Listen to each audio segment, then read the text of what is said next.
Welcome back to Sreevatsam edu hub. So my dear students, ആദ്യം തന്നെ ഞാൻ ഒരു കാര്യം പറയാണ്. സോ ഞാൻ ഇന്ന് പഠിപ്പിക്കാൻ പോകുന്നത് ഹിസ്റ്ററിയിലെ 5ാമത്തെ ചാപ്റ്ററാണ്, അതായത് ഡെമോഗ്രാഫിക് ട്രെൻഡ്സ് ഇൻ ഇന്ത്യയാണ് പഠിപ്പിക്കാൻ പോകുന്നത്. അപ്പോൾ ആക്ച്വലി ഞാൻ മുമ്പ് ക്ലാസ് തുടങ്ങിയ സമയത്ത് distribution of power in Indian കോൺസ്റ്റിറ്റ്യൂഷനാണ് പഠിപ്പിച്ച് നിർത്തിയത്. അതിലെ പാർട്ട് 1 മാത്രമേ ചെയ്തിട്ടുള്ളൂ. സോ ഇനി പാർട്ട് 2 ഞാൻ ഇപ്പോൾ ചെയ്യുന്നില്ല, ബട്ട് ഇതിൻ്റെ ഇടയ്ക്ക് ഞാൻ അത് അപ്ലോഡ് ചെയ്യും. കാര്യം ഇപ്പോൾ നിങ്ങളുടെ സ്കൂളിൽ ഡെമോഗ്രാഫിക്കാണല്ലോ പഠിപ്പിക്കുന്നത്, അപ്പോൾ അതുകൊണ്ടാണ് ഞാനിപ്പോൾ അത് ചെയ്യാത്തത്. സോ ആ ചാപ്റ്ററിൻ്റെ വീഡിയോ ഞാൻ ഇതിൻ്റെ ഇടയ്ക്ക് തന്നെ പോസ്റ്റ് ചെയ്യും. ഇടയ്ക്ക് ബ്രേക്ക് വന്നതുകൊണ്ടാണ് എനിക്കത് പോസ്റ്റ് ചെയ്യാൻ പറ്റാത്തത്. ബട്ട് ഞാനിപ്പോൾ അത് പഠിപ്പിച്ചുകൊണ്ടിരുന്നു കഴിഞ്ഞാൽ നിങ്ങൾക്കത് യൂസ് ഇല്ല, ഓൾറെഡി എക്സാം കഴിഞ്ഞതാണ്. സോ നേരെ നമുക്ക് ചാപ്റ്ററിലേക്ക് പോകാം, ഡെമോഗ്രാഫിക് ട്രെൻഡ്സ് ഇൻ ഇന്ത്യ. അപ്പോൾ ഇവിടെ നമ്മൾ ആദ്യം മനസ്സിലാക്കേണ്ടത് എന്താണ് ഡെമോഗ്രഫി എന്നുള്ളൊരു കാര്യമാണ്. ഡെമോഗ്രഫി എന്ന് പറഞ്ഞാൽ സിമ്പിളായിട്ട് പറഞ്ഞു കഴിഞ്ഞാൽ നമ്മുടെ ഒരു സ്റ്റഡി ഓഫ് ഹ്യൂമൻ പോപ്പുലേഷൻ, അതായത് ജനങ്ങളുടെ ഒരു പോപ്പുലേഷൻ്റെ ഒരു സ്റ്റഡീനെയാണ് എന്തെന്ന് പറയുന്നത് നമ്മളെ ഡെമോഗ്രഫി എന്ന് സിമ്പിളായിട്ട് പറഞ്ഞു കഴിഞ്ഞാൽ നമുക്ക് മനസ്സിലാക്കാൻ പറ്റുന്നത്. ഇനി ഇത് എങ്ങനെയൊക്കെയാണ് അല്ലെങ്കിൽ എന്തിൻ്റെയൊക്കെ പോപ്പുലേഷനിലെ സ്റ്റഡീനെ പറ്റി പഠിക്കുമെന്നൊക്കെ നമ്മൾ ഈ ഒരു ചാപ്റ്ററിൽ നമുക്ക് മനസ്സിലാക്കാം. അപ്പോൾ ആദ്യം തന്നെ ഇവിടെ കുറച്ചൊരു ന്യൂസ് ഹെഡ്ലൈൻസ് കൊടുത്തിട്ടുണ്ട്. എന്തൊക്കെയാണ് കൊടുത്തിട്ടുള്ളത്? Over population of India, population versus food security, അല്ലേ? അപ്പം പോപ്പുലേഷൻ കൂടുന്നത് കൊണ്ട് തന്നെ ഭക്ഷ്യ സുരക്ഷ എത്രമാത്രം നമുക്ക് ഉറപ്പാക്കാൻ പറ്റും തുടങ്ങിയ കാര്യങ്ങളാണ് ആദ്യത്തെ പറയുന്നത്. അടുത്ത് പോപ്പുലേഷൻ എക്സ്പ്ലോഷൻ ഇൻ ഇന്ത്യ, അല്ലേ? Faces increasing poverty and malnutrition, അല്ലേ? അപ്പോൾ ഒരു പോപ്പുലേഷൻ എക്സ്പ്ലോഷൻ എന്ന് വെച്ചാൽ ഒരു സ്ഥലത്ത് പെട്ടെന്ന് ഒരുപാട് ആൾക്കാർ വന്ന് ജീവിക്കുന്നതിനെയാണ് ഒരു പോപ്പുലേഷൻ എക്സ്പ്ലോഷൻ എന്ന് പറയുന്നത്. അപ്പോൾ ഇങ്ങനെ വരുമ്പോൾ ആ നാട്ടിലെ റിസോഴ്സുകൾ കുറയും, ഫുഡ് നേരെ കിട്ടാതാവും, നമുക്ക് പോവേർട്ടി വരും, ദാരിദ്ര്യം വരും, ജോലി കിട്ടാതാവും, പിന്നെ മാൽന്യൂട്രീഷൻ, അല്ലേ? ആവശ്യത്തിനുള്ള നല്ല ഫുഡ് ഐറ്റംസും വിറ്റാമിൻസും മിനറൽസൊക്കെ അടങ്ങിയ ഫുഡൊന്നും ആൾക്കാർക്ക് കിട്ടാതാവും. ഇപ്പോൾ ഇന്ത്യയിലെ മെയിനായിട്ട് ഈ സ്റ്റുഡൻസിനുള്ള പ്രശ്നം തന്നെ ഈ മാൽന്യൂട്രീഷനാണ്. അവർ പ്രോപ്പറായിട്ട് എന്ത് കിട്ടുന്നില്ല, ആഹാരമൊന്നും കിട്ടുന്നില്ല. ഇനി നമുക്ക് നോക്കിക്കഴിഞ്ഞ് കഴിഞ്ഞാൽ most populous country, will India be happy or nervous, അല്ലേ? അപ്പം ഇന്ത്യ എന്ന് പറയുന്ന ഒരു മോസ്റ്റ് പോപ്പുലസ് കൺട്രിയാണ്, അല്ലേ? ചൈനയെ നമ്മൾ തോൽപ്പിച്ച് നമ്പർ 1 എത്തിയിരിക്കുകയാണ്. അപ്പോൾ ഇതുകൊണ്ട് ഇന്ത്യ ഹാപ്പി ആയിരിക്കുമോ അതോ നെർവസ്, അല്ലെ, പേടിയാണോ നമുക്കുണ്ടാകുന്നത് എന്നുള്ളതാണ് അടുത്ത ചോദ്യം. അപ്പോൾ നിങ്ങൾക്ക് ഇതൊക്കെ സ്വന്തം നിങ്ങളുടെ ഫ്രണ്ട്സുമായിട്ടൊക്കെ നമുക്ക് ഡിസ്കസ് ചെയ്ത് നോക്കാം. ഈ ഒരു ചോദ്യം എന്താണ് അവർ പറയുന്നതെന്നൊക്കെ അറിയാൻ പറ്റും. ഇനി അടുത്ത് population in India, millions migrate to big cities due to insufficient job opportunities, അല്ലേ? ഇവിടെ നമുക്ക് എന്താണ്, ജോലി അവസരങ്ങൾ കുറവായതുകൊണ്ട് ആൾക്കാർ എന്ത് ചെയ്യുന്നുണ്ട്, മൈഗ്രേറ്റ് ചെയ്യുന്നുണ്ട്, അല്ലേ? മൈഗ്രേറ്റ് ചെയ്യാന്ന് വെച്ചാൽ ഒരു രാജ്യത്തിൽ നിന്ന് മറ്റൊരു രാജ്യത്തിലേക്കാവാം, ഇല്ലെങ്കിൽ നമ്മുടെ കേരളത്തിൽ നിന്ന് മറ്റ് സ്റ്റേറ്റുകളിലേക്കാവാം. അതിനൊക്കെയാണ് മൈഗ്രേഷൻ എന്ന് പറയുന്നത്. So population explosion has created far reaching crisis in the health sector and quality of life, അല്ലേ? അപ്പം സഡനായിട്ട് ഇത്രയും പോപ്പുലേഷൻ ഉണ്ടായതുകൊണ്ട് തന്നെ നമ്മുടെ ഹെൽത്ത് സെക്ടറൊക്കെ എന്താവുകയാണ്, കുറച്ച് മോശപ്പെട്ട് തുടങ്ങും. അതുപോലെ നമ്മുടെ ലൈഫിൻ്റെ ക്വാളിറ്റി, നല്ല ഫുഡ്, നമുക്ക് ജീവിക്കാനുള്ള നല്ല ഡെവലപ്മെൻ്റ് ആയിട്ടുള്ള നല്ല ഏരിയാസ് തുടങ്ങിയവിടത്തൊക്കെ ഇതൊക്കെ എന്ത് ചെയ്യും, ബാധിക്കും ഒരുപാട് ആൾക്കാർ വരുന്നതോടെ തന്നെ. Last population India alarming issue, അല്ലേ? അപ്പോൾ എല്ലാവരും എന്താണ്, ജാഗ്രതയോടെ ഇരിക്കേണ്ട ഒരു പ്രശ്നമാണ് ഈ പോപ്പുലേഷൻ ഇത്രയും മാത്രം വളരുന്നത്. സോ ഈ പോപ്പുലേഷനെ പറ്റിയിട്ടുള്ളൊരു പഠനത്തിനെയാണ് ഡെമോഗ്രഫി എന്ന് പറയുന്നത്. സോ ഇനി നമ്മൾ നെക്സ്റ്റ് പേജ് നോക്കിക്കഴിഞ്ഞാൽ, they all indicate the population growth of India. What problems arises when the population increases. അപ്പോൾ ഒരു പോപ്പുലേഷൻ ഏരിയയിൽ കൂടിക്കഴിഞ്ഞാൽ എന്താണ് മെയിനായിട്ടുണ്ടാകുന്ന പ്രശ്നം? ഇവിടെ പറയുന്നുണ്ട് പോവേർട്ടി, ദാരിദ്ര്യം, അൺഎംപ്ലോയ്മെൻറ്റ്, എല്ലാവർക്കും ജോലി കിട്ടാതാവും, സ്റ്റാർവേഷൻ, അല്ലേ? ഭക്ഷണം നേരെ കിട്ടാതാവും. അത് പോയിട്ട് ഞാൻ 2-3 പോയിന്റ് കൊടുക്കാം. ഒന്ന്, എൻവയോൺമെൻറ്റൽ ഡീഗ്രഡേഷൻ, അല്ലേ?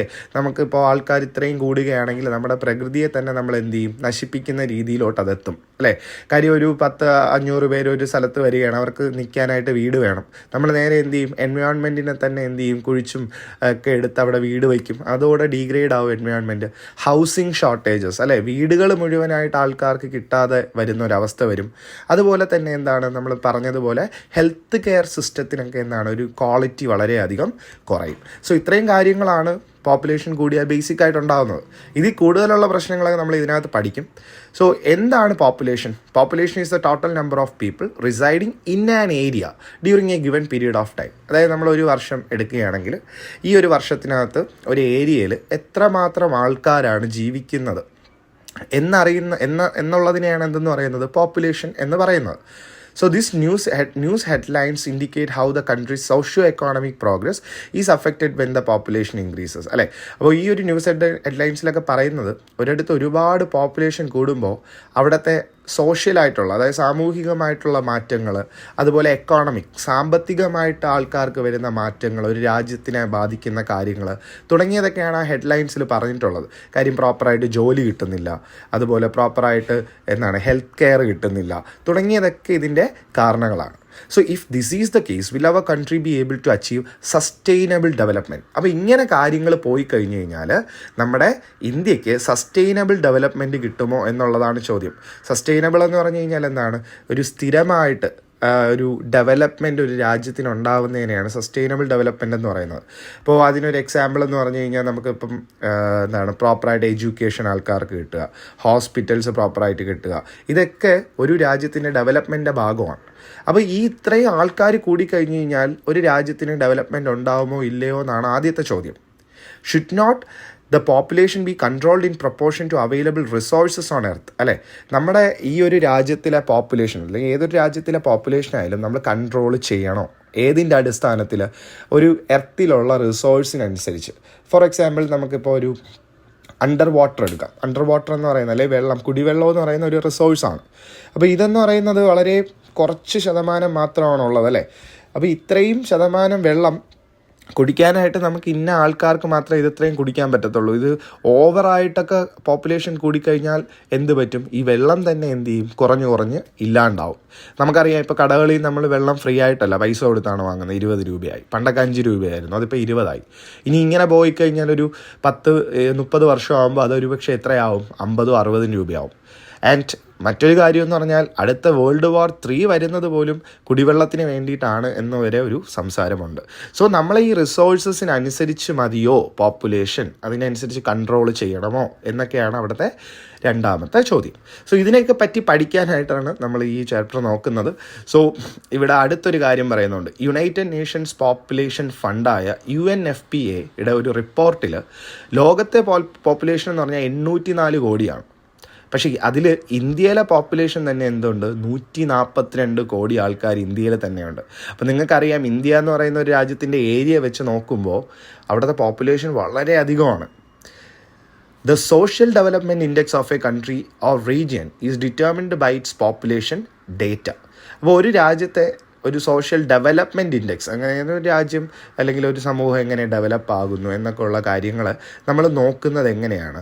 അവിടുത്തെ ഒരു പോപ്പുലേഷൻ ഡേറ്റ വെച്ചിട്ടായിരിക്കും. അതായത് ഡേറ്റ എന്ന് ഉദ്ദേശിക്കുന്നത് ഇതൊക്കെയാണ്: ബർത്ത് റേറ്റ്, ജനന നിരക്ക്, ഡെത്ത് റേറ്റ്, മരണനിരക്ക്, ഇൻഫൻറ്റ് മൊർട്ടാലിറ്റി റേറ്റ്, അതായത് ശിശു മരണനിരക്ക്, അതുപോലെ ഏജ് സ്ട്രക്ചർ, എത്ര ടൈപ്പ് ഓഫ് ആൾക്കാരാണ് ഒരു ഏരിയയിൽ ജീവിക്കുന്നത്, 50 വയസ്സാണോ 40 വയസ്സാണോ, കുഞ്ഞുങ്ങളാണോ. അപ്പോൾ ഇതെല്ലാം എന്തിൽ വരും? ഒരു സോഷ്യൽ ഡെവലപ്മെൻറ്റ് ഇൻഡെക്സിൽ നമ്മൾ എടുക്കുമ്പോൾ നമ്മൾ ഈ പോപ്പുലേഷൻ ഡേറ്റ വെച്ചിട്ടായിരിക്കും ഇതൊക്കെ പഠിക്കുന്നത്. For that we need to understand the different population trends and population structure, അല്ലേ. അപ്പോൾ ഇതൊക്കെ നമ്മൾ പഠിക്കണമെങ്കിൽ, അല്ലെങ്കിൽ സോഷ്യൽ ഡെവലപ്മെൻറ്റ് ഇൻഡെക്സ് എങ്ങനെയാണ് വരുന്നത് എന്നൊക്കെ പഠിക്കണമെങ്കിൽ നമുക്ക് ആദ്യം മനസ്സിലാക്കണം എങ്ങനെയാണ് ഒരു ഏരിയയിലെ പോപ്പുലേഷൻ ട്രെൻഡ് പോകുന്നത്. ട്രെൻഡ് എന്ന് ഉദ്ദേശിക്കുമ്പോൾ ഇവിടെ എത്ര ടൈപ്പ് ഓഫ് ആൾക്കാർ ജീവിക്കുന്നുണ്ട്, എത്ര ഏജിലുള്ളവർ ജീവിക്കുന്നുണ്ട്, ഏത് റിലീജിയനിൽ ജീവിക്കുന്നുണ്ട്, ഏത് കൾച്ചറിൽ ജീവിക്കുന്നു, അങ്ങനെ പല ഫാക്ടേഴ്സ് നമ്മൾ നോക്കണം. അതുപോലെ തന്നെ പോപ്പുലേഷൻ സ്ട്രക്ചർ നമ്മൾ നോക്കണം, അല്ലേ. അതായത് ഒരിടത്തെ ബർത്ത് റേറ്റ്, ഡെത്ത് റേറ്റ് തുടങ്ങിയ കാര്യങ്ങളൊക്കെ ഈ പോപ്പുലേഷൻ സ്ട്രക്ചറിൽ വരും. അപ്പോൾ ഇതിനെയൊക്കെ പറ്റി പഠിക്കാനാണ് ഡെമോഗ്രഫി നമ്മൾ പഠിക്കുന്നത്. സോ ഡെമോഗ്രഫിയുടെ പ്രോപ്പർ ഡെഫിനിഷനുണ്ട്. Is the branch of science that deals with population structure such as birth rate, death rates, migration and population density. അപ്പോൾ ഇതിൽ ബർത്ത് റേറ്റും ഡെത്ത് റേറ്റും നമ്മൾ പറഞ്ഞതാണ്. അപ്പോൾ ഡെമോഗ്രഫി എന്ന് പറയുന്നത് പോപ്പുലേഷൻ്റെ ഒരു സ്ട്രക്ചറിനെ പറ്റിയിട്ടുള്ളൊരു പഠനമാണ്. അപ്പോൾ ഈ സ്ട്രക്ചർ എന്ന് പറയുന്നത് ഏതൊക്കെയാണ്? ബർത്ത് റേറ്റ് വരും, ഡെത്ത് റേറ്റ് വരും. പിന്നെ മൈഗ്രേഷൻ, ഒരു ഏരിയയിൽ നിന്നും പുറത്തേക്ക് പോകുന്ന ആൾക്കാരുടെ എണ്ണം, അത് ഒരു രാജ്യത്തോട്ടാവാം, ഇല്ലെങ്കിൽ നമ്മുടെ സംസ്ഥാനങ്ങളാവാം. അതുപോലെ പോപ്പുലേഷൻ ഡെൻസിറ്റി, നിങ്ങൾക്കറിയാം ഡെൻസിറ്റി നിങ്ങൾ ഫിസിക്സിലൊക്കെ പഠിച്ചിട്ടുണ്ട്, മാസ് ബൈ വോളിയം ആണ്. അപ്പോൾ ഇവിടെ എന്താണ് ഉദ്ദേശിക്കുന്നത്? ഒരു ഏരിയക്കകത്ത് എത്രമാത്രം ആൾക്കാരാണ് ജീവിക്കുന്നത് എന്നുള്ളതാണ് പോപ്പുലേഷൻ ഡെൻസിറ്റി എന്ന് പറയുന്നത്. അപ്പോൾ അതുപോലെ തന്നെ യുണൈറ്റഡ് നേഷൻസ് പോപ്പുലേഷൻ ഫണ്ടിനെ പറ്റി കൂടുതൽ കാര്യങ്ങൾ ലെഫ്റ്റ് സൈഡിൽ കൊടുത്തിട്ടുണ്ട്. സോ അതിനകത്ത് ഒരു ജെറിയാട്രിക് കെയർ എന്ന് പറയുന്നുണ്ട്. അത് മാത്രമായിരിക്കും നിങ്ങൾക്ക് ഡൗട്ട് വരുന്നത്. ജെറിയാട്രിക് കെയർ എന്ന് പറഞ്ഞു കഴിഞ്ഞാൽ ബേസിക്കലി ഓൾഡർ ആയിട്ടുള്ള അഡൽട്സിന് കിട്ടുന്ന ഒരു മെഡിക്കൽ കെയറിനെയാണ്. അതായത് നമ്മൾ പ്രായമായിട്ടുള്ള ആൾക്കാർക്കൊക്കെ പ്രോപ്പറായിട്ട് മെഡിക്കൽ കെയർ കിട്ടുന്നുണ്ടോ എന്നുള്ളതിനെയൊക്കെ പറ്റിയിട്ടുള്ള കാര്യങ്ങളാണ് ഈ ജെറിയാട്രിക്സ് എന്ന് പറയുന്നത്. സോ ഈ യുണൈറ്റഡ് നേഷൻസ് പോപ്പുലേഷൻ ഫണ്ട് ഈ എല്ലാ ആൾക്കാരുടെയും അവർക്ക് പ്രോപ്പറായിട്ട് ഹെൽത്ത് കിട്ടുന്നുണ്ടോ, അവർക്ക് ജെറിയാട്രിക് കെയർ കിട്ടുന്നുണ്ടോ തുടങ്ങിയ കാര്യങ്ങളെയൊക്കെ പറയുന്ന ഒരു ഗ്രൂപ്പാണ് എന്തെന്ന് പറയുന്നത് നമ്മുടെ UNFPA എന്ന് പറയുന്നത്. സോ നിങ്ങളത് വായിച്ചു നോക്കുക. പിന്നെ അത് എക്സാമിന് ചോദിക്കത്തില്ല, നിങ്ങൾ ആ മാർക്ക് ശ്രദ്ധിക്കുക കേട്ടോ. അത് എക്സാമിന് ചോദിക്കാത്ത പോർഷനാണ്, പക്ഷെ വായിച്ചിട്ട് അറിവ് നമ്മൾ മനസ്സിലാക്കി വെച്ചിരിക്കുക. സോ അടുത്ത്, demography analyses the diverse human resources of an area and its structural changes. Demography is a detailed method of studying how these human resources can be utilized for the development of a society. അപ്പോൾ ഈ ഒരു demography എന്ന് പറയുന്നത് അതിലൂടെ എന്തിനെയൊക്കെ പറ്റി പഠിക്കുമെന്നാണ് പറയുന്നത്. ഒന്നൊരു ഏരിയയിലുള്ള ഹ്യൂമൻ റിസോഴ്സസ് അല്ലേ, നമുക്ക് എന്തൊക്കെ ടൈപ്പ് ഓഫ് റിസോഴ്സസ് ആണ് ഒരു ഏരിയയിലുള്ളത് എന്ന് നമുക്ക് നോക്കാം. അതായത് ഒരു എക്സാമ്പിൾ നോക്കിക്കഴിഞ്ഞാൽ ഇവിടെ കോട്ടൺ, അതൊരു റിസോഴ്സ് എന്ന് പറയാം. അയൺ മറ്റൊരു റിസോഴ്സ് എന്ന് പറയാം. അതുപോലെ ഫുഡ് തുടങ്ങിയതൊക്കെ ഓരോ റിസോഴ്സുകളാണ്. അപ്പോൾ അതിനെപ്പറ്റി നമ്മൾ പഠിക്കും. അതുപോലെ അതിൻ്റെ സ്ട്രക്ചറൽ ചേഞ്ചസ്, മാറ്റങ്ങൾ, അതായത് ഒരു പോപ്പുലേഷൻ കൂടുമ്പോൾ ഇതിൻ്റെ ഉപയോഗവും കൂടും. അപ്പോൾ ഉപയോഗം കൂടുമ്പോൾ ഈ റിസോഴ്സ് കുറഞ്ഞും വരും. അപ്പം അത് കൂടാം, ഇങ്ങനെ പല രീതികളിലും ബാധിക്കാം. അപ്പോൾ ഇതൊക്കെ നമ്മൾ ഡെമോഗ്രഫി വഴി നമ്മൾ മനസ്സിലാക്കും.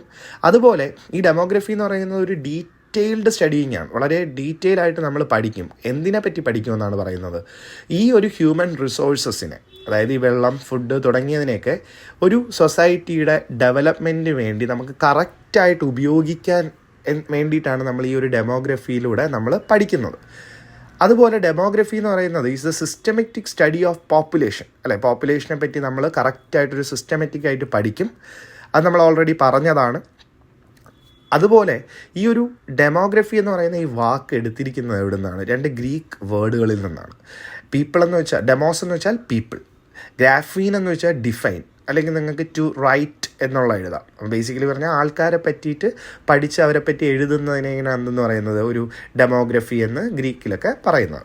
So it refers to the description of the people അല്ലേ. നമ്മൾ പീപ്പിളിനെ പറ്റി ഡിസ്ക്രൈബ് ചെയ്യുക അല്ലെങ്കിൽ അവരെ പറ്റി പറഞ്ഞു കൊടുക്കുക, അതിനെയാണ് എന്തെന്ന് പറയുന്നത് demography. And it studies trends and process related to population അല്ലേ. അതുപോലെ പോപ്പുലേഷനിൽ വരുന്ന മാറ്റങ്ങളെ പറ്റിയിട്ടൊക്കെ ഉള്ള പഠനം, അതൊക്കെയാണ്. ഇനി അടുത്ത് പറയുന്നത് എന്തൊക്കെ ഫാക്ടേഴ്സാണ് ഒരു സ്ഥലത്തെ പോപ്പുലേഷനെ ഇൻഫ്ലുവൻസ് ചെയ്യുന്നത്. അതായത് പോപ്പുലേഷൻ കൂടാനും കുറയാനും ഒക്കെ എന്തൊക്കെയാണ് കാരണങ്ങൾ. ഒന്ന് അവിടുത്തെ ബർത്ത് റേറ്റ് നോക്കാം, പിന്നെ ഒന്ന് ഡെത്ത് റേറ്റ് നോക്കാം, പിന്നെ ഒന്ന് മൈഗ്രേഷൻ, ഒരു സ്ഥലത്ത് നിന്ന് എത്ര ആൾക്കാർ നാട് വിട്ട് പുറത്തേക്ക് പോകുന്നുണ്ട് തുടങ്ങിയതൊക്കെ നമുക്ക് എന്ത് ചെയ്യാം. ഇതൊക്കെ വെച്ചിട്ടാണ് നമ്മൾ പോപ്പുലേഷനെ പറ്റി നമ്മൾ കൂടുതൽ മനസ്സിലാക്കുന്നത്. ഇനി അടുത്ത point, the size of population of an area changes according to the measure of the above aspects അല്ലേ. അപ്പോൾ ഒരു ഏരിയയിലെ പോപ്പുലേഷൻ കൂടാനും കുറയാനും സാധ്യതയുണ്ട്. ബർത്ത് റേറ്റും ഡെത്ത് റേറ്റും മൈഗ്രേഷനും വെച്ചിട്ട് നമുക്ക് എന്ത് ചെയ്യാം, ഒരു സ്ഥലത്തിലെ പോപ്പുലേഷനെ പറ്റി മെഷറും ചെയ്യാം, അവിടുത്തെ ചേഞ്ചസിനെ പറ്റി മനസ്സിലാക്കാനും പറ്റും. So the structure and composition of the population of an area is taken into consideration on account of age structure, male female ratio and dependent ratio. അപ്പോൾ ഇവിടെ പറഞ്ഞിരിക്കുന്ന കാര്യം സിമ്പിളാണ്. എന്ന് വെച്ച് കഴിഞ്ഞാൽ നമ്മളൊരു ഏരിയ നോക്കുകയാണെങ്കിൽ അവിടുത്തെ ഒരു structure and composition of population എന്ന് പറഞ്ഞു കഴിഞ്ഞാൽ വേറൊന്നുമല്ല, എങ്ങനെയാണ് ഒരു ഏരിയയിലെ ആൾക്കാരെ നമ്മൾ ഡിവൈഡ് ചെയ്തിരിക്കുന്നത് എന്നുള്ളതാണ്. അതായത് ഒരു ഏരിയയിൽ പല ഏജിലുള്ള ആൾക്കാർ കാണും, പല ജെൻഡറിലുള്ള ആൾക്കാർ കാണും, അതുപോലെ തന്നെ ഡിപ്പെൻഡൻ്റ് ആയിട്ടുള്ള ആൾക്കാർ കാണും. ഡിപ്പെൻഡൻ്റ് എന്ന് വെച്ചാൽ നമ്മളെ ആശ്രയിച്ച് നിൽക്കുന്ന, അതായത് പ്രായമുള്ള ആൾക്കാർ കാണും. അപ്പോൾ ഈ ഒരു structure and composition of the population എന്ന് ഉദ്ദേശിച്ചിരിക്കുന്നത് ഈ 3 വ്യത്യാസങ്ങളെയും വച്ചിട്ടാണ് നമ്മൾ എന്ത് ചെയ്യുന്നത്, ഫൈനലി നമ്മൾ ഈ ഒരു ഏരിയയിൽ ഇങ്ങനെയാണ് പോപ്പുലേഷൻ, അല്ലെങ്കിൽ ഈ ഏരിയയിൽ ഇത്രയും ടൈപ്പ് ഓഫ് ആൾക്കാരാണ് ജീവിക്കുന്നത് എന്ന് നമ്മൾ മനസ്സിലാക്കുന്നത്. അതിനെയാണ് സ്ട്രക്ചർ ആൻഡ് കമ്പോസിഷൻ എന്ന് പറയുന്നത്. അതുപോലെ അടുത്ത്, all population studies are carried out on the basis of systematic data collection of people living in an area through survey, census, etc. ഇനി നമ്മൾ ഏത് പോപ്പുലേഷൻ സ്റ്റഡീസ് നമ്മൾ നടത്തുകയാണെങ്കിലും ഈ നടത്തുന്നതൊക്കെ ഒരു ഡേറ്റ കളക്ട് ചെയ്തിട്ടായിരിക്കും. ഡേറ്റ എന്ന് പറയുന്നത്, ഈ ഡേറ്റ കളക്ട് ചെയ്യാൻ വേണ്ടിയിട്ടാണ് നമ്മൾ എന്ത് ചെയ്യുന്നത്, സർവേകൾ നടത്തുന്നത്, സെൻസസുകൾ നടത്തുന്നത്. നമ്മൾ അറിയാൻ പറ്റും. 2011 ലാസ്റ്റ് സർവേ നടത്തിയിരുന്നത് അല്ലേ. അപ്പോൾ ഈ സർവേകളൊക്കെ ഉപയോഗിച്ചിട്ടാണ് എന്ത് ചെയ്യുന്നത്, ഒരു ഏരിയയിലെ പോപ്പുലേഷനെ പറ്റി പഠിക്കുന്നത്. So most of the concepts of demography R expressed in terms of proportions and rates അല്ലേ. അപ്പോൾ ഡെമോഗ്രഫിയിലെ കൂടുതലും പഠനങ്ങളെല്ലാം നമ്മൾ എന്ത് ചെയ്യുന്നത്, എക്സ്പ്രസ് ചെയ്യാന്ന് വെച്ചാൽ നമുക്ക് പറഞ്ഞു തരുന്നത് എങ്ങനെയായിരിക്കും, ഒരു പ്രപ്പോർഷൻ വെച്ചിട്ടായിരിക്കും. പ്രപ്പോർഷൻ എന്ന് പറയുമ്പോൾ 1/2 അല്ലെങ്കിൽ 100-50% ഇങ്ങനത്തേക്ക് പ്രപ്പോർഷൻ ആവാം, ഇല്ലെങ്കിൽ റേഷ്യോ ആവാം. അതും ഇതുപോലെ തന്നെ ഒരു എത്ര ശതമാനം അല്ലെങ്കിൽ എത്ര പെർസെൻറ്റേജ് എന്നൊക്കെ ഉള്ള രീതിയിൽ നമുക്ക് പഠിക്കാം.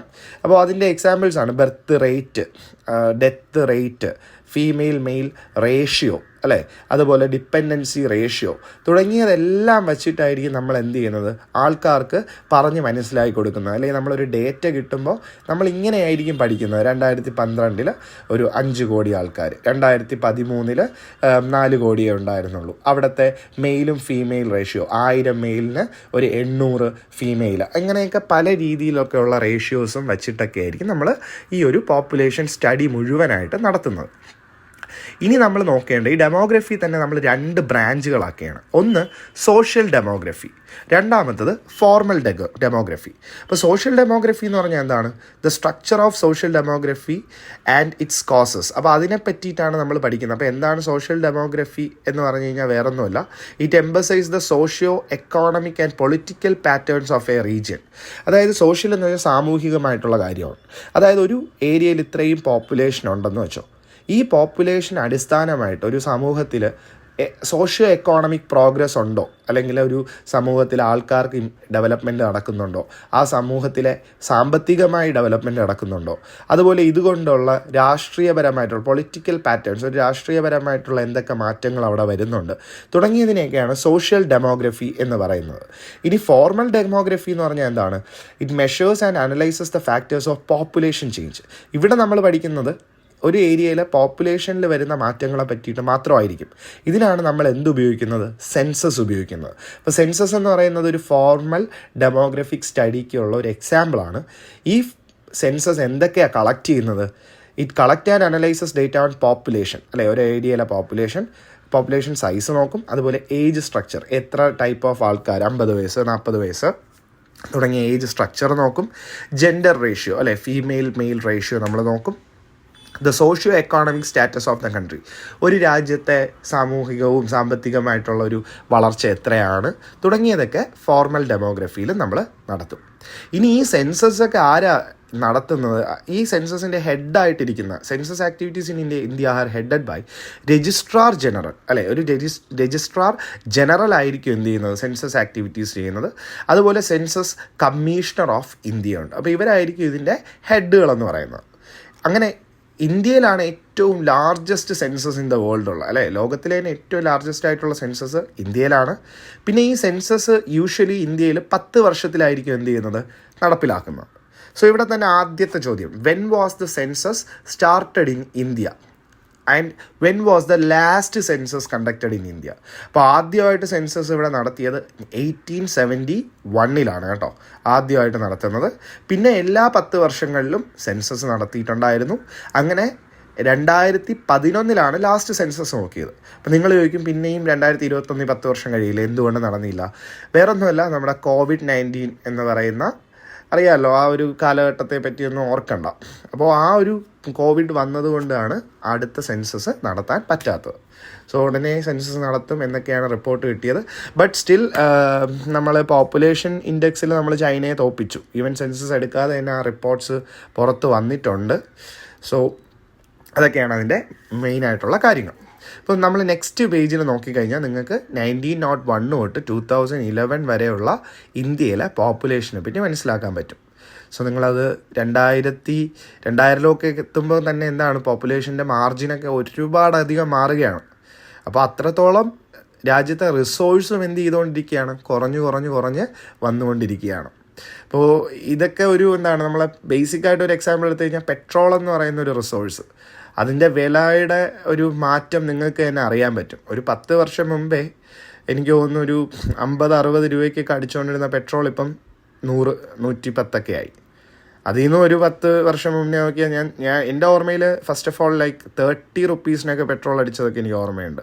അന്ന് അച്ഛനായിരുന്നു വണ്ടി ഓട്ടിക്കുന്നതൊക്കെ. പക്ഷെ അതിപ്പോൾ എത്ര 70 രൂപയാണ് കൂടിയിരിക്കുന്നത്. അത് കൂടി ഇനിയിപ്പോൾ എത്ര ഒരു 10 വർഷം കഴിയുമ്പോൾ 200 ആവും, പറയാൻ പറ്റില്ല. സോ അതൊക്കെ നമുക്ക് വേറെ ടോപ്പിക്. ഇനി അടുത്ത് നമ്മൾ നോക്കുന്നത് സോഷ്യൽ സിഗ്നിഫിക്കൻസ് ഓഫ് ഡെമോഗ്രഫി. അപ്പം ഈ ഒരു ഡെമോഗ്രഫി പഠനത്തിലൂടെ എങ്ങനെയാണ് സാമൂഹികമായിട്ടുള്ള ഒരു സമൂഹത്തിലുള്ള ഇമ്പോർട്ടൻസും തുടങ്ങിയ കാര്യങ്ങളൊക്കെയാണ്. കാര്യം ഈ ഡെമോഗ്രഫി ഒരുപാട് സ്വാധീനിക്കുന്നുണ്ട് സമൂഹത്തിലുള്ള കാര്യങ്ങളെ. സമൂഹത്തിൽ ആരൊക്കെയാണ്? നമ്മളൊക്കെ തന്നെയാണ് ജീവിക്കുന്നത്. അപ്പോൾ നമ്മളെ ഡിപ്പെൻഡ് ചെയ്തുകൊണ്ടിരിക്കും ഈ ഡെമോഗ്രഫിയെ പറ്റിയും. അപ്പോൾ ഇവിടെ പറയുന്നുണ്ട് ഡെമോഗ്രഫി എന്ന് പറയുന്ന ഒരു ഹെട്രോജീനിയസ് പോപ്പുലേഷൻ്റെ സ്റ്റഡിയാണ്.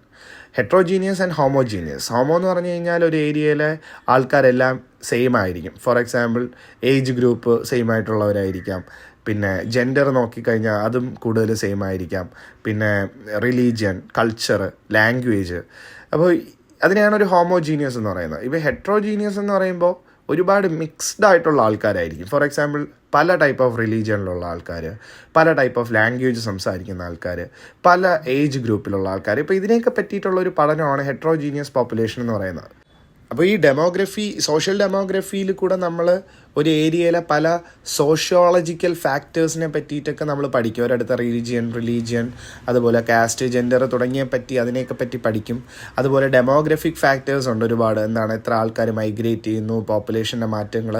അപ്പോൾ ഇങ്ങനെ ഒരു ഡെമോഗ്രഫി, സൊസൈറ്റിയെ പറ്റിയൊക്കെ പഠിക്കുന്ന ഒരു ഡെമോഗ്രഫിയെ പറ്റിയിട്ടൊക്കെയാണ് ഈ ഒരു ബോക്സിനകത്ത് പറഞ്ഞിട്ടുള്ളത്. അപ്പോൾ ഇതിനെയൊക്കെ പറ്റി മെഷർ ചെയ്യാനൊക്കെ ഒരുപാട് ഇൻസ്റ്റിറ്റ്യൂട്ടുകളുണ്ട്. അതായത് നാഷണൽ സ്റ്റാറ്റിസ്റ്റിക്കൽ ഓഫീസുണ്ട്, നിതി ആയോഗ് ഉണ്ട്, തുടങ്ങിയ പല ഇൻസ്റ്റിറ്റ്യൂട്ടുകൾ വഴിയും ഈ പോപ്പുലേഷൻ സ്റ്റഡീസൊക്കെ നടത്തും. അപ്പോൾ ഈ പോപ്പുലേഷൻ സ്റ്റഡീസ് ഇപ്പോൾ സിമ്പിളായിട്ട് പറഞ്ഞാൽ ഈ പോപ്പുലേഷൻ സ്റ്റഡി നടത്തുന്ന സമയത്ത് ഇവർ എല്ലാ കാര്യങ്ങളും നോക്കും. ഇതിനകത്ത് പറഞ്ഞിട്ടുള്ള 6-7 ഫാക്ടേഴ്സ് ഉണ്ടല്ലോ.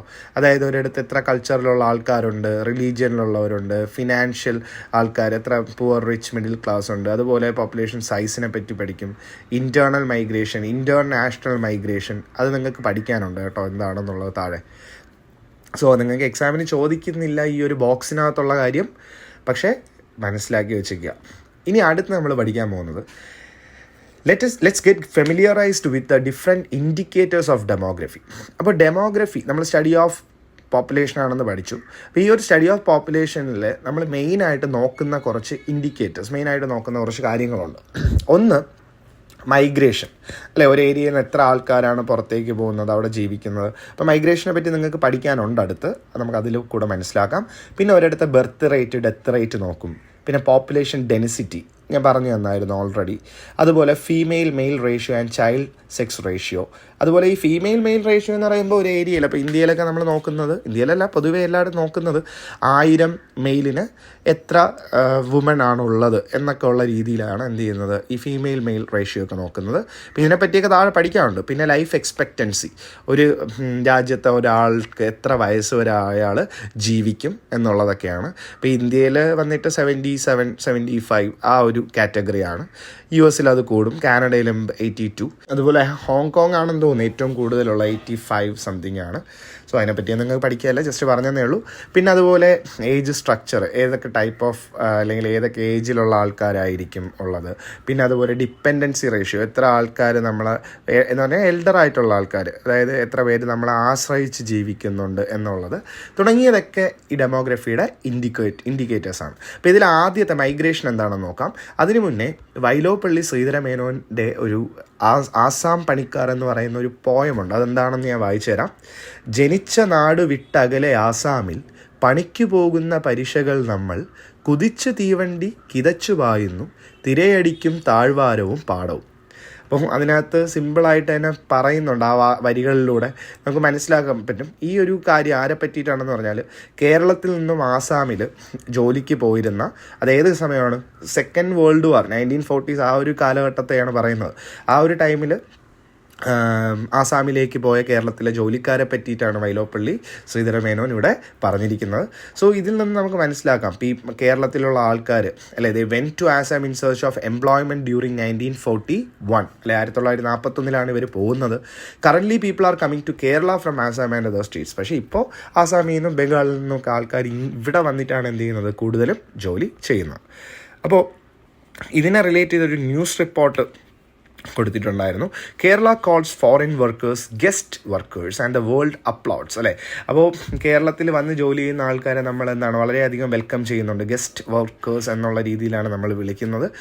ബട്ട് ന്യൂസ് പേപ്പറിൽ അങ്ങനെയൊക്കെ ഉണ്ടെങ്കിൽ പോലും നമുക്കറിയാം, നമ്മളിപ്പോഴും പാവപ്പെട്ട ബംഗാളിലെ വർക്കേഴ്സിനെയൊക്കെ ബംഗാളി എന്ന് കളിയാക്കും. പക്ഷെ ഒരിക്കലും അവരെ കളിയാക്കരുത്. കാര്യം നമ്മൾ ഹിസ്റ്ററിയിൽ തന്നെ പഠിച്ചിട്ടുണ്ട്, ബ്രിട്ടീഷുകാർ ബംഗാളിൽ ചെന്നതും ഇൻഡിഗോ പ്ലാന്റേഷൻസ് വെച്ചതും അവരുടെ എക്കോണമിയെ മുഴുവനായിട്ട് തകർത്തതും. വൺ ഓഫ് ദ ബെസ്റ്റ് സ്റ്റേറ്റുകളിലൊന്നായിരുന്നു ബംഗാൾ കേട്ടോ. അങ്ങനെ അവരുടെ എക്കോണമി തകർത്ത് മുഴുവൻ ഇൻഡിഗോകളും നാട്ടിൽ മുഴുവൻ നടുകയും അങ്ങനെ അവർക്ക് വേറെ ജോലി ഇല്ലാതെ ആവുകയും അങ്ങനെയാണ് അവർ പാവപ്പെട്ടവരായിപ്പോയത്. അപ്പോൾ ഒരിക്കലും നമ്മൾ ഇവരെ ബംഗാളി എന്ന് കളിയാക്കരുത്. നമ്മൾ അറിവില്ലായ്മ എന്ന് വേണമെങ്കിൽ നമുക്ക് പറയാം.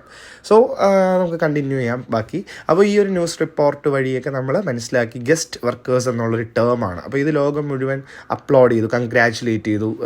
കേരളം നല്ല ഒരു രീതിയിലാണ്, കാര്യം ഗസ്റ്റ് വർക്കേഴ്സിനെയൊക്കെ ഒരുപാട് എന്ത് ചെയ്യുന്നുണ്ട്, പ്രൊമോട്ട് ചെയ്യുന്നുണ്ട് എന്നൊക്കെ ഉള്ള രീതിയിൽ.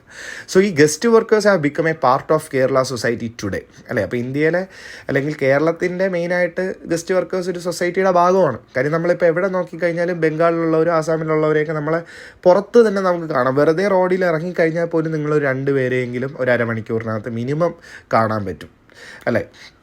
So today there are guest workers in every sector irrespective of urban or rural area, അല്ലേ? അപ്പോൾ ഇപ്പോൾ ഗസ്റ്റ് വർക്കേഴ്സ് എല്ലാ മേഖലയിലും ഉണ്ട്. സിറ്റിയിലായിട്ടായാലും അർബൻ ഏരിയാസിലായാലും റൂറൽ വില്ലേജ് ഏരിയകളിലായാലും ഗസ്റ്റ് വർക്കേഴ്സ് ഉണ്ട്. What might be the reasons for their migration in search of employment? അപ്പോൾ എന്തൊക്കെ കാരണം കൊണ്ടായിരിക്കാം ഇവരൊരു പക്ഷേ ഇന്ത്യയിൽ വന്നത്, ഇന്ത്യയല്ല കേരളത്തിൽ വന്നത്? അങ്ങനത്തെ ഒരു ചോദ്യമാണ് അവിടെ കൊടുക്കുന്നത്. അപ്പോൾ ഇവിടെ പറയുന്നുണ്ട്, ആദ്യത്തത് എന്താ, ബെറ്റർ ഇൻകം, അല്ലെ? കുറച്ചുകൂടെ നല്ല ഇൻകം, കുറച്ചുകൂടെ നല്ല സോഷ്യൽ സ്റ്റാറ്റസ്, അല്ലേ? സോഷ്യൽ സ്റ്റാറ്റസ് എന്ന് പറയുമ്പോൾ എന്താണ്, കുറച്ചുകൂടെ ഒരു എന്താണ്, നമുക്കൊരു മിഡിൽ ക്ലാസ്സിൽ നിന്നും കുറച്ചുകൂടെ ഒന്ന് റിച്ച് ആവുക തുടങ്ങിയതൊക്കെയാണ്. അതുപോലെ ബെറ്റർ ലിവിങ് കണ്ടീഷൻസ്, അല്ലേ? അവർക്ക് ബംഗാളിലും ആസാമിലും കിട്ടുന്നതിനേക്കാളും ബെറ്റർ ഹെൽത്ത് കെയറും ലിവിങ് കണ്ടീഷൻസൊക്കെ ഇവിടെ കിട്ടുന്നുണ്ട്. അതുപോലെ ഇനി പഠിക്കാൻ താല്പര്യമുള്ളവർക്ക് എളുപ്പത്തിൽ നമുക്ക് എന്താണ് പഠിക്കാൻ പറ്റിയുള്ള ഒരുപാട് ഇൻസ്റ്റിറ്റ്യൂട്ട്സുകളുണ്ട്. അതുപോലെ ജോബ് അവൈലബിലിറ്റി, അല്ലെ? പെട്ടെന്ന് ഇവർക്ക് ജോലി കിട്ടും, എന്നും അവർക്ക് എന്ത് കിട്ടും, ജോലി കിട്ടും തുടങ്ങിയ കാര്യങ്ങളൊക്കെയാണ് ഇവരെ എന്തിലേക്ക് ഇങ്ങനത്തെ മൈഗ്രേഷൻ ചെയ്യാനായിട്ട് പ്രേരിപ്പിക്കുന്ന കാര്യങ്ങളെന്ന് പറയുന്നത്. ഇനി നമ്മൾ പറയുന്ന മറ്റൊരു കാര്യം എക്സാമിനില്ല, ബട്ട് മനസ്സിലാക്കി വെച്ചാൽ മതി. History of migration in Kerala. കേരളയിൽ എപ്പോഴാണ് ആൾക്കാർ ആദ്യമായിട്ട് മൈഗ്രേറ്റ് ചെയ്ത് തുടങ്ങിയ പോയിൻറ്റ്സാണ് ഇവിടെ പറയുന്നത്. സോ ആദ്യം നമുക്കിവിടെ മനസ്സിലാക്കാൻ പറ്റുന്നത് in the first part of 20th century. അപ്പോൾ ഇവിടെ എന്താണ് കേരളത്തിലുള്ള ആൾക്കാരൊക്കെ ഒരുപാട് എങ്ങോട്ടും മലബാർ ഏരിയകളിലേക്കൊക്കെ പോയിട്ടുണ്ടെന്നും എന്നാണ് ഫ്രം സെൻട്രൽ ആൻഡ് സദേൺ കേരളയിൽ നിന്നാണ് ആ മലബാർ ഏരിയയിലോട്ടൊക്കെ പോകുന്നത്. മലബാർ എന്ന് പറയുമ്പോൾ നമുക്കറിയാവുന്ന വയനാട്, അതുപോലെ കണ്ണൂർ, അതുപോലെ കോഴിക്കോട് തുടങ്ങിയ സ്ഥലത്തൊക്കെ. അപ്പം സൗത്തിൽ നിന്നും നോർത്തിലോട്ട് പോയി എന്ന് വേണമെങ്കിൽ പറയാം. സൗത്ത് എന്ന് പറയുമ്പോൾ നമ്മൾ ട്രിവാൻഡ്രം, കൊല്ലം ഇവിടെ നിന്നൊക്കെ ആൾക്കാർ പണ്ടൊക്കെ എന്ത് ചെയ്യുമായിരുന്നു, അങ്ങോട്ടൊക്കെ പോകുമായിരുന്നു. അതുപോലെ തന്നെ ഇതിനകത്ത് പറയുന്നുണ്ട്, പിന്നെ ആൾക്കാർ എന്ത് ചെയ്തു, മലയാളീസൊക്കെ ഡൽഹി, മുംബൈ, ചെന്നൈ, കൊൽക്കത്ത തുടങ്ങിയ അടുത്തേക്ക് പോവുകയും പിന്നെ അതിനുശേഷം ഒരു വലിയ രീതിയിലാണ് ആൾക്കാർ എന്ത് ചെയ്യാൻ തുടങ്ങി, ഗൾഫ് റീജിയൻസിലോട്ടൊക്കെ പോകുന്നത്. ആൻഡ് ഇപ്പോൾ ഒരുപാട് ആൾക്കാർ എങ്ങോട്ടൊക്കെ പോകുന്നുണ്ട്, Canada, United kingdom, United States, New Zealand തുടങ്ങിയ സ്ഥലങ്ങളിലെല്ലാം പോയിട്ടുണ്ട്. അപ്പോൾ സാറും ഞാനും ആക്ച്വലി കാനഡയിലായിരുന്നു ഒരു 5-6 കൊല്ലം. ഓക്കെ, അപ്പം ഞാനും ഒരു മൈഗ്രൻ്റ് ആയിരുന്നു. ഓക്കെ, അപ്പോൾ അതുകൊണ്ട് ഇതൊക്കെ നല്ലൊരു കാര്യമാണ്, പിന്നെ അതിലൊന്നും പറയേണ്ട കാര്യമില്ല.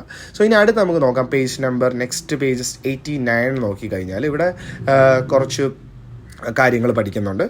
From the reasons given above we can understand what migration is, അല്ലേ? അപ്പം ഇതിൽ നിന്ന് നമുക്ക് മൈഗ്രേഷൻ എന്താണെന്ന് മനസ്സിലായി. കാര്യം അതിൻ്റെ ഡെഫിനേഷനാണ്, migration is the permanent or temporary settlement of people from one region to another, അല്ലേ? ഒരുപക്ഷെ പെർമനൻ്റ് ആയിട്ട് ഒരാൾ ഇവിടെ നിന്ന് മറ്റൊരു സ്ഥലത്തിലേക്ക് പോയി താമസിക്കുന്നതാവാം, ഇല്ലെങ്കിൽ ടെമ്പററി എന്ന് വെച്ചാൽ താൽക്കാലികമായിട്ട് ഒരു സ്ഥലത്തിൽ നിന്നും മറ്റൊരു സ്ഥലത്തിലേക്ക് പോകുന്നതിനെ നമുക്ക് മൈഗ്രേഷൻ എന്ന് വിളിക്കാം. ഇതിന് 2 ടൈപ്പ് ഉണ്ട്. ഞാൻ നേരത്തെ പറഞ്ഞില്ലേ, ഇത് പഠിക്കാനുണ്ട്, internal and international migration. So internal എന്ന് വെച്ച് കഴിഞ്ഞാൽ എന്താണ്, migration within a country's boundary is called internal migration. അതായത് ഒരു രാജ്യത്തിനകത്ത് തന്നെ നമ്മൾ അങ്ങോട്ടും ഇങ്ങോട്ടും പോകുന്നതിനെ നമുക്ക് ഇൻറ്റേർണൽ മൈഗ്രേഷൻ എന്ന് പറയാം. For example, people of Kerala going to other states in search of employment and people from other states coming to Kerala, അല്ലേ? നമ്മൾ ഇവിടുത്തെ മലയാളികൾ ഇപ്പോൾ ഡൽഹിയിലും മുംബൈയിലൊക്കെ പോയി ജോലി ചെയ്യുന്നതിനെ എന്തെന്ന് പറയാം, ഇൻറ്റേർണൽ മൈഗ്രേഷൻ. അതാണ് പറയുന്നത്, ഗോയിങ് ടു അതർ സ്റ്റേറ്റ്സ്. ഇനി people from other states coming to Kerala, അതായത് ബംഗാളിലുള്ളവരും ആസാമിലുള്ളവരും കേരളത്തിൽ വന്ന് വർക്ക് ചെയ്യുന്നത്, അതിനെയൊക്കെ എന്തെന്ന് പറയാം, ഇൻറ്റേർണൽ. ഇനി ഇൻ്റർനാഷണൽ എന്ന് പറയുന്നത് വാക്കിൽ തന്നെ ഉണ്ട്. എന്താണ്? Migration across country borders. ഒരു കൺട്രിയുടെ ബോർഡർ കടന്ന് നമ്മൾ എവിടെ പോവുക, മറ്റൊരു രാജ്യത്തിലേക്ക് പോകുന്നതിനാണ് എന്തെന്ന് പറയുന്നത് ഇൻ്റർനാഷണൽ മൈഗ്രേഷൻ എന്ന് പറയുന്നത്. അതിന് എക്സാമ്പിളാണ് എന്ത്? An example of international migration is the movement of people from India to Gulf countries and European countries, അല്ലേ? ഇപ്പോൾ ഇന്ത്യയിലുള്ള ആൾക്കാർ, അതായത് ഗൾഫിലോട്ട് പോകുന്നുണ്ട്, അതുപോലെ യൂറോപ്യൻ കൺട്രികളായിട്ടുള്ള ഫ്രാൻസ്, ജർമ്മനി അവിടോട്ടൊക്കെ പോകുന്നുണ്ട്. തുടങ്ങിയ കാര്യങ്ങളൊക്കെ ഇൻ്റർനാഷണൽ മൈഗ്രേഷനിൽ വരും. തൊട്ട് താഴെ ഒരു ബോക്സ് ഉണ്ട്, അല്ലേ? ഈ ബോക്സിനകത്ത് 3 പോയിൻറ്റ്സ് കൊടുത്തിട്ടുണ്ട്. ഈ 3 പോയിൻറ്റ്സിൽ ഇതിൽ ഏതാണ് ഇൻറ്റേർണൽ മൈഗ്രേഷൻ, ഏതാണ് ഇൻ്റർനാഷണൽ മൈഗ്രേഷൻ എന്നാണ് ചോദിച്ചിരിക്കുന്നത്. So Malayalis working in foreign countries, Malayalis വിദേശ രാജ്യത്ത് വർക്ക് ചെയ്യണം, അപ്പോൾ കൺട്രിയുടെ ബോർഡർ വിട്ടു പോവുകയാണ്, അപ്പോൾ അത് international migration. North Indian workers working in the construction sector in Kerala, അല്ലേ? നോർത്ത് ഇന്ത്യൻ വർക്കേഴ്സ്, അതായത് ബംഗാൾ, ആസാമിലൊക്കെ ഉള്ളവർ കേരളത്തിലെ കൺസ്ട്രക്ഷൻ സെക്ടറിൽ വന്ന് വർക്ക് ചെയ്യുന്നുണ്ട്. അതെന്താണ്? Internal migration. Students going abroad four higher studies, students പുറത്തു പോയി പഠിക്കുന്നത്, അതെന്താണ്? അതും ഇൻ്റർനാഷണൽ മൈഗ്രേഷൻ. സോ ഇന്നത്തെ പാർട്ടിൽ നമ്മൾ ഇത്രയാണ് നോക്കുന്നത്. സോ ഇതിൻ്റെ നോട്ട്സും കാര്യങ്ങളൊക്കെ ഞാൻ പ്രൊവൈഡ് ചെയ്യാം. ടെക്സ്റ്റ് ബുക്ക് ആൻസേഴ്സ് ഞാൻ കൊടുക്കുന്നുണ്ട്. പിന്നെ ഞാൻ ഓൾറെഡി കഴിഞ്ഞ വീഡിയോ പറഞ്ഞിട്ടുണ്ടായിരുന്നു, നിങ്ങൾക്ക് എന്തെങ്കിലും ഒരു ഒപ്പീനിയനാണ്, അതായത് നോട്ട്സ് വച്ചിട്ട് മാത്രം ക്ലാസ് എടുത്ത് തന്നാൽ മതിയോ, അതോ നിങ്ങൾക്ക് ഇതുപോലെ ടെക്സ്റ്റ് വായിച്ച് പറഞ്ഞു തരണോ എന്നുള്ളതൊന്ന് കമൻറ്റ് ചെയ്യുക. ഞാൻ ലാസ്റ്റ് വീഡിയോയിൽ പറഞ്ഞപ്പോൾ ആരും ഒന്നും കമൻറ്റോ ഒന്നും ചെയ്തിട്ടില്ല. സോ പ്ലീസ് ഒന്നൊന്ന് പറയണം കേട്ടോ, എന്നാലേ എനിക്ക് അതിനനുസരിച്ച് ചെയ്യാൻ പറ്റൂ. നിങ്ങളുടെ ബെറ്ററിന് വേണ്ടിയിട്ടാണ് ചെയ്യുന്നത്. ഓക്കെ, അപ്പോൾ നന്നായിട്ട് പഠിക്കുക. എന്തെങ്കിലും ഡൗട്ട്സോ കാര്യങ്ങളോ ഉണ്ടെങ്കിൽ പ്ലീസ് കമൻറ്റ്, ഞാൻ ഉറപ്പായിട്ടും സപ്പോർട്ട് ചെയ്ത് തരാം. എന്താണെന്ന് വെച്ചാൽ ചെയ്തു തരാം. ഇനി കമൻറ്റ് ഇട്ടിട്ട് മനസ്സിലായില്ലെങ്കിൽ ഞാൻ മെയിൽ ID തരാം. മെയിൽ IDയിൽ എൻ്റെ ഫോൺ നമ്പർ കൊടുക്കാം, എന്നെ വിളിക്കുക, ഞാൻ പറഞ്ഞു തരാം. Okay, so study well, see you till the next video. Bye, have a great day.